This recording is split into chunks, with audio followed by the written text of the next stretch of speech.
Nous sommes dans notre département chargé de l'administration ici à Cambridge, Bullion. En fait, c'est dans une petite ville de Cambridge que nous opérons. Donc ça, c'est notre société pour la fabrication de plusieurs éléments de bijoux. Et puis notre travail aussi s'en va jusqu'à créer des barres d'or ou d'argent que nous commercialisons. Mais maintenant, je vais descendre encore pour vous montrer ce que nous faisons dans notre usine. Voilà, donc nous sommes juste dans une usine de fabrication de toutes sortes de pièces, toutes sortes de bijoux. Voilà, donc ces machines ici, les Yasu Autoclamp Vacuum Wax Injector, c'est juste pour obtenir des formes à travers lesquelles les objets peuvent être manufacturés. Nous sommes en train de faire des bijoux pour l'or. Donc là, vous aurez toutes sortes de formations, de formes. Et que quand vous voulez donner par exemple une forme à un bijou quelconque, bon, c'est là que vous mettrez la pâte donc qui sort de cette machine là. Et puis après, lorsque vous aurez obtenu cette forme là, maintenant plus tard, vous allez peut-être injecter d'autres machines que nous avons dans notre chambre pour certainement y mettre maintenant les objets avec de l'or. Créé la fois passée avec les éléments que nous avons obtenus.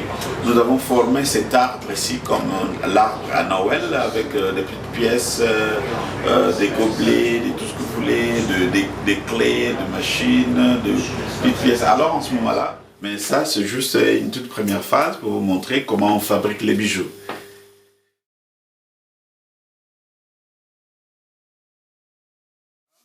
Maintenant, nous sommes dans la seconde phase où, en fait, ce qui va se passer, c'est que ces histoires que nous avons déjà fait, bien préparées, doivent maintenant entrer dans ces plats ici, à l'intérieur comme ça.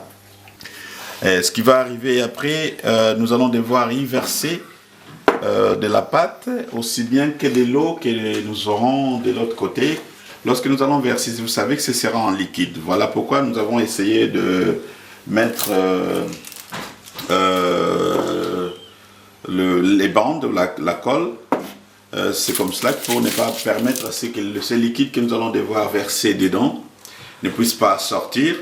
Et après, quand nous allons mettre au chauffage, donc dans la chambre et dans la chaudière, nous allons nous retrouver seulement avec quelque chose qui est déjà bien fait, et puis nous allons enlever, et lorsque ça va sortir, ça aura une autre forme sans que ça puisse abîmer notre matrice.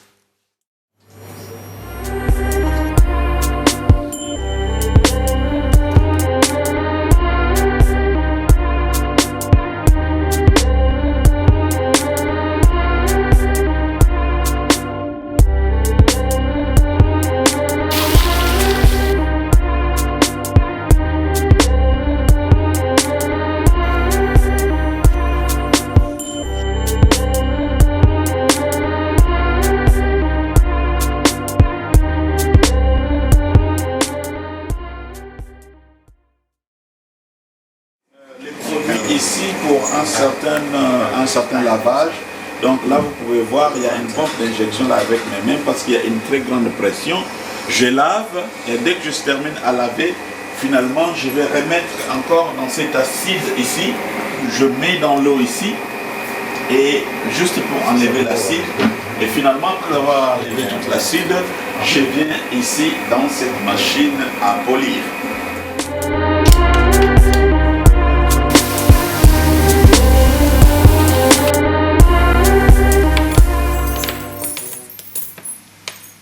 So you can imagine if it was gold, it would be beautiful as well.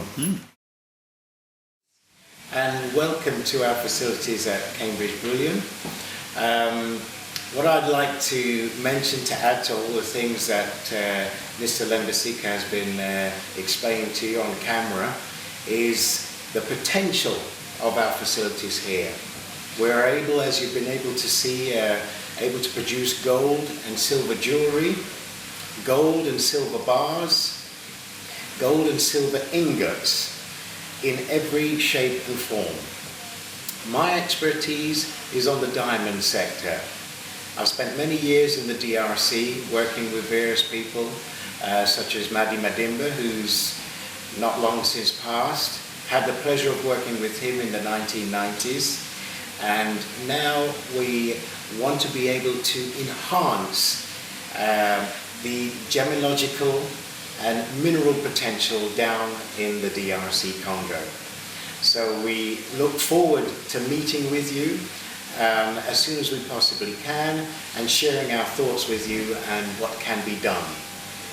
As you may have heard, in our circle in the diamond sector, the DRC Congo is the largest crystal mass in the world. That means it is the largest collection of mineral deposits on the planet. The resources in the DRC needs to be greatly enhanced, and I do hope that we can work towards the same goal when we come to visit you down in the DRC. Thank you very much.